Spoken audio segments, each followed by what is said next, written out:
When people think of the American Godzilla, the immediate thing people think of is Roland Emmerich's 1998 Abomination. Even some hardcore Godzilla fans turn their focus to 1998 whenever they hear the term American Godzilla. While 1998 was indeed a Western interpretation of the Godzilla character, it certainly wasn't the first American Godzilla. In fact, there have been previous American interpretations of Godzilla way before 1998.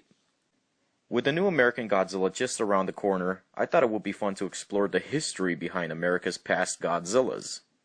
Many kaiju have various nationality labels. Just like Godzilla, King Kong 2 has a nationality label. Toho's incarnation of the character being labeled as the Japanese Kong, even Toho's Frankenstein is labeled as the Japanese Frankenstein.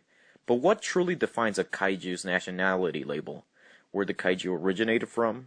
Where it first attacked?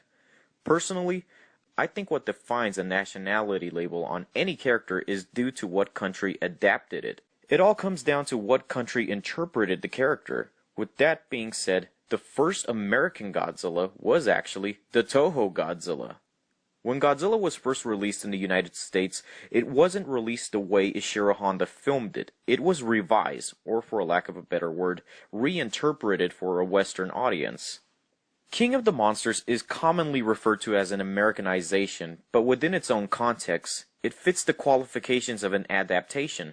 Both Gojira and King of the Monsters share the same basic premise, characters, but each is executed differently. If we define King of the Monsters as an adaptation, then it would mark the movie as the very first American Godzilla film. In the 70s, Godzilla was once again reinterpreted and adapted in America in the form of comic books by none other than Marvel Comics.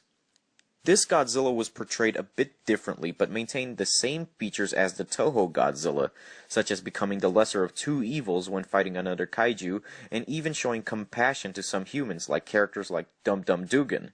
It was here in the Marvel Comics version of Godzilla that the iconic copyright trademark was established. In the 80s, Dark Horse Comics published their own adaptation of Godzilla in various issues for 12 years. Godzilla was once again readapted in America by comic book publisher IDW with various Godzilla issues like Kingdom of Monsters, Gangsters and Monsters, and the currently running Rulers of the Earth issues. All of these American adapted Godzilla comics don't follow the continuity of the Godzilla films and establish their own storyline and continuity, but stay true to the source material. This just marks Marvel's, Dark Horse's, and IDW's Godzilla as extensions of the Toho Godzilla. However, in the 70s, Marvel wasn't the only American company adapting Godzilla for an American market. Hanna-Barbera produced their own adaptation with Toho's blessing. While this version of Godzilla lacked the Toho Godzilla's iconic roar and blue atomic breath, it still maintained his heroic, kaiju brawling qualities featured in the later Showa Godzilla films. In the 80s, American filmmaker Steve Miner acquired the rights from Toho to produce the first Hollywood Godzilla film. The film never got made, but it went as far as to produce concept art, a design model, and even a full screenplay written by Fred Decker. The film would have been its own thing, unrelated or connected with the Toho films, and seen more as the first line of American Godzilla films. It would have had an adult Godzilla trying to find its child, but after discovering that it died from destroying a nuclear submarine, it goes berserk and attacks San Francisco. I've read the script not too long ago, and while the Godzilla character is worlds apart from the Toho Godzilla in terms of characterization, it still features the city-crushing atomic breath-blasting Godzilla we all know and love, and the design even bared enough resemblance to Godzilla to mark it as another extension of the Toho Godzilla. In 1992, Tristar acquired the rights to Godzilla to actually try and produce a Hollywood version of Godzilla again. Tristar's early version of Godzilla originally had speed director John DeBont attached to direct, with the writers from Pirates of the Caribbean tapped to write the script. The film would have had Godzilla's atomic origins removed, and replaced with an Atlantean's origin where he was artificially created with dinosaur genes and a nuclear reactor to power his energy in order to battle a shape-shifting kaiju called the Griffin. Despite the weird origins provided for Godzilla, John DeBont's Godzilla was still faithful and respectful to the Toho Godzilla in terms of characterization and design. He was still seen as a force of nature and defender of mankind as seen in later Showa and Heisei Godzilla films. However, due to the budget conflicts that the studio refused to accept, the movie never happened. and instead was handed over to the filmmakers behind the blockbuster hit Independence Day.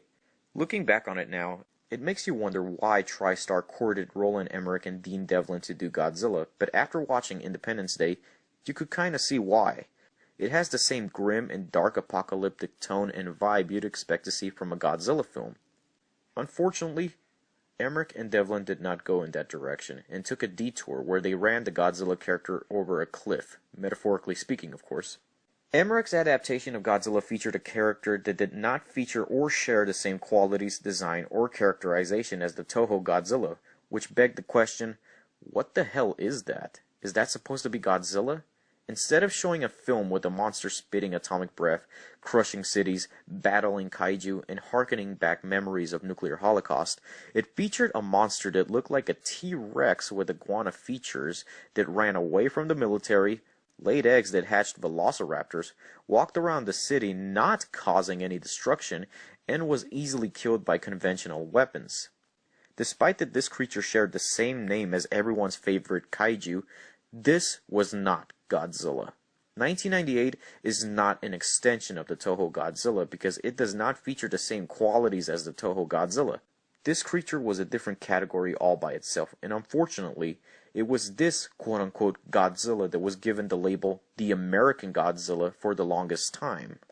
Fortunately for fans, that label has been dropped and handed over to Legendary's newest adaptation of the iconic kaiju. Fans across the world can take a breather because based on what we've seen from trailers, leaks, and even toys, it looks like Legendary and Garrett Edwards have done right on their promises. They've heard the fans' cries. They know what Godzilla is and what he represents, and they're showing it.